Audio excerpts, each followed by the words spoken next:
guys, it's Kyra from KyraWilliamsFitness.com, and today we are doing chest flies with cables and a resistance band.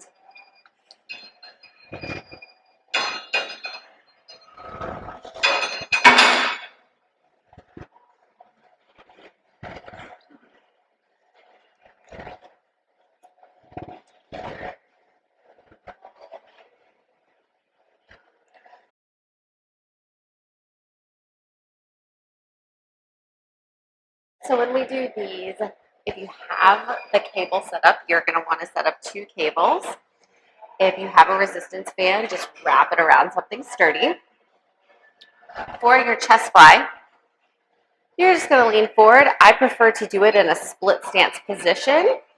And you're just going to bring the cables towards one another, squeezing your pecs as you bring them together. Get good big range of motion. So come all the way out and then bring them all the way in to where your knuckles are hitting each other.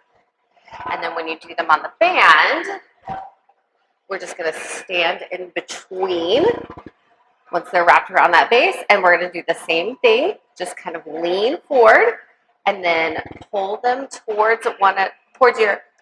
pull your fists towards one another for full range of motion. So for more muscle building exercises like this, sign up for online personal training at KyraWilliamsFitness.com.